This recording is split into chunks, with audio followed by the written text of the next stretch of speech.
Boa tarde, meus alunos. Hoje eu gostaria de falar com vocês sobre o tema liberdade e responsabilidade, que está aí no livro de vocês, da página 16 a 17, do livro didático, volume 1. A liberdade, ela não é um fim em si mesmo, ela é o caminho para a felicidade. Entretanto, a realização do nosso querer e da nossa liberdade não atinge somente a nós, atinge também as pessoas ou a coletividade, as pessoas que estão ao nosso redor. Porque nós vivemos em comunhão com essas pessoas. E as escolhas que fazemos atingem também essas pessoas, produzindo às vezes bem-estar ou mal-estar, dependendo da situação de cada momento. A palavra liberdade, ela sozinha, sem estar ligada a nenhuma outra palavra, ela produz uma sensação de paz, de tranquilidade, de harmonia. Só que se nós ligarmos essa palavra a outras palavras que também são importantes quando nós utilizamos a liberdade, como, por exemplo, a responsabilidade, as consequências dos nossos atos, o dever, a liberdade, essa palavra liberdade, ela não nos parece tão tranquila assim. Ela é até difícil de ser realizada, já que a gente tem que tomar decisões de acordo com o que acontece ao nosso redor. Sendo assim, essa palavra liberdade, ela se torna um enigma para nós. Tem uma história, ela é contada pelo filósofo contemporâneo que mora atualmente na Espanha, Fernando Savater. Ele escreveu um livro no qual ele discute sobre vários assuntos com seu filho. Dentre eles, ele discute sobre liberdade. Então ele conta, para falar sobre liberdade, ele conta duas histórias diferentes. Uma delas é sobre a construção dos cupinzeiros. Aqueles cupinzeiros que a gente vê nos filmes sobre África, que a gente, às vezes, você já teve a oportunidade de ir na África, participar de algum safari. Eu não tive essa oportunidade ainda, mas você já viu esses cupinzeiros, são mais de 2 metros de altura, duros como pedra. Aqui em Minas Gerais, quando a gente vai para o Cerrado ou no interior, a gente até vê esses cupinzeiros, mas só que eles são menores. Lá na África são cupinzeiros bem grandes. Os cupins, eles constroem esse cupinzeiro, por quê? Eles têm que se proteger, para se proteger dos seus predadores naturais, que são as formigas. Diferentemente das formigas, que têm uma carapaça que cobre o corpo delas, essa carapaça ela é feita de um material que chama-se quitina. Os cupins não têm essa carapaça. Então eles constroem esses cupinzeiros monumentais para se proteger dentro deles. Só que, de vez em quando, por causa de uma enchente ou por causa de algum elefante que gosta de roçar os seus flancos, a sua lateral nesses cupinzeiros, alguns deles têm parte da estrutura desmoronada, a parte dessa estrutura cai. E aí, imediatamente quando isso acontece, os cupins operários, eles saem para tentar restaurar aquela parte que foi danificada. As formigas, nesse momento, elas tentam entrar para dentro do cupinzeiro, porque elas são predadoras desses cupins. Quando isso acontece, os cupins soldados imediatamente entram em ação.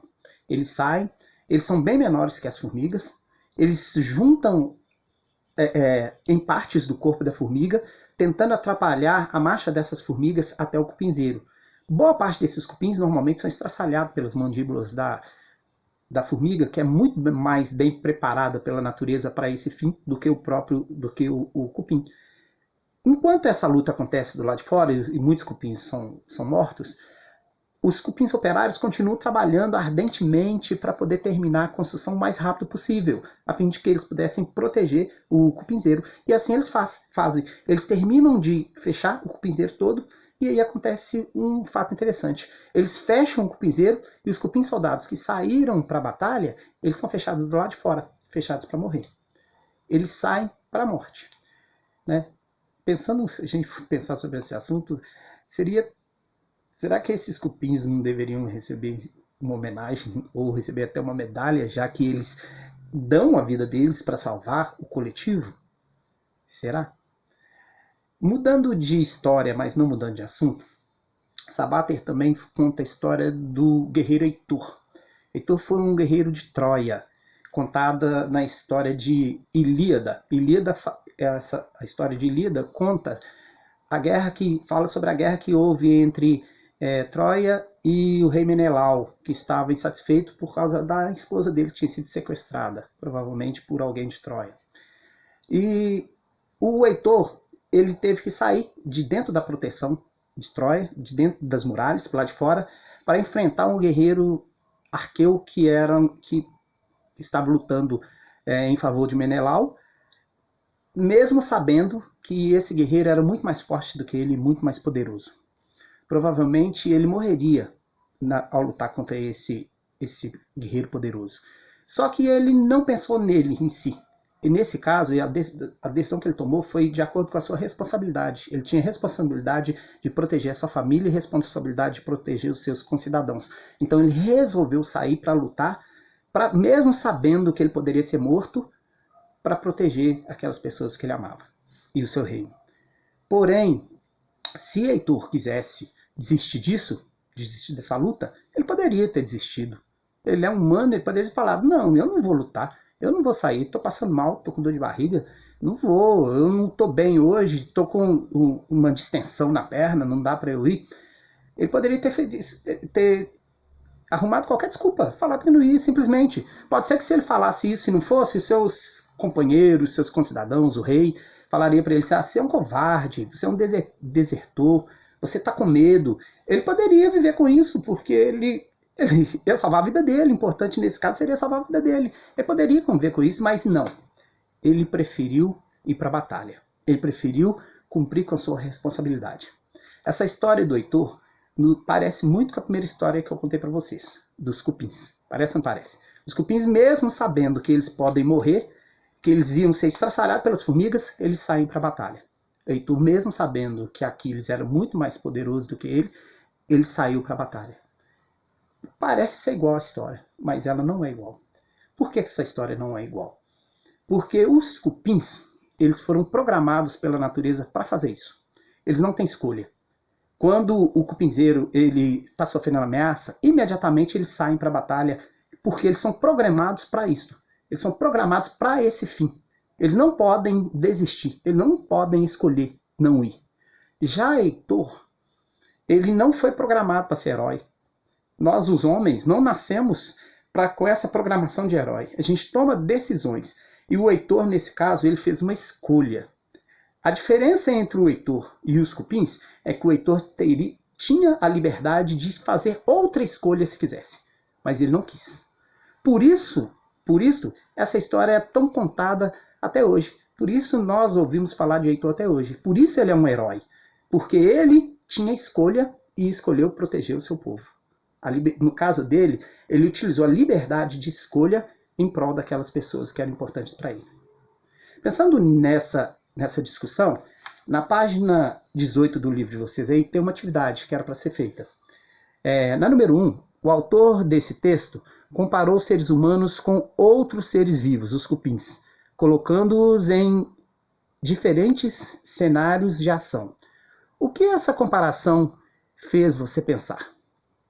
Qual aspecto lhe pareceu mais marcante? Registre e comente aí. Eu já até disse aqui na nossa discussão que os cupins, eles são programados e o Heitor, ele poderia ter escolhido. É isso que você entendeu? Se você não registrou ainda, registre aí o que você entendeu, o que mais marcou você. Na número 2, a comparação feita pelo autor, a liberdade, é a característica que diferencia os personagens presentes nos dois cenários, seres humanos e cupins. Por isso, relendo a última frase do texto, encontramos a palavra livre, relacionada a Heitor. Pensando nisso, elabore uma pergunta que possibilite uma investigação sobre esse tema. Para a elaboração, você também pode consultar o poema lá da página 3, que a gente leu lá no começo do ano, ainda nas aulas presenciais. Naquele poema, o autor fala o seguinte, que os animais, eles são livres, eles já eram um tesouro do reino animal antes do surgimento dos humanos. Ou seja, a liberdade já era o tesouro do reino animal antes do surgimento dos humanos. Ou seja, o autor dá a entender que os animais eram livres. E agora, nessa nova discussão que a gente vê aqui, a gente vê que os animais são programados, não são tão livres assim. O que você acha disso? Faça aí para mim. Construa uma pergunta sobre essa essa discussão aí, os animais têm essa liberdade ou não têm essa liberdade? E quando você fizer isso, você vai lá no material de apoio e vai registrar essa pergunta lá pra gente, tá bom? O legal dessas perguntas que você vai dialogar, que você vai construir aí para mim, seria para que a gente pudesse dialogar lá na sala, com relação a esse tema, ao tema da liberdade. Essa pergunta, com ela a gente faria aquele momento de filosofar que a gente faz na sala, perguntando e vocês respondendo. Aí cada um faria essa pergunta para os colegas. Mas aí você faça a si mesmo e deixa aí guardadinho no seu caderno, tá bom? Logo a seguir tem a hora de filosofar, que tem a ver com a pergunta que eu falei para vocês. Dialogar com os colegas é uma oportunidade de expressar opiniões, compreender pensamentos dos outros, construir novas formas de ver as coisas, investigar o que se pensa e por que se pensa de determinada maneira. Sendo assim, utilizem as questões, aí não tem como vocês utilizarem. Aí o que eu quero que vocês façam nesse caso? Mostrem essa pergunta que você fez aí para alguns familiares aí da sua casa. E perguntem para eles o que eles acham. Aí depois que você fizer essa pergunta para eles, o que eles acham, aí você vem aqui para a questão número 2. Com a orientação do professor, que eu estou falando para vocês, vocês vão registrar a conclusão daquilo que as pessoas da sua casa falaram com você. Aquilo que os seus familiares responderam para você com relação a essa pergunta que você fez. Tá bom? Então tá, hoje a gente fica por aqui. Foi um prazer estar com vocês. Deus abençoe a todos. Em breve a gente se vê. Um abraço, até mais.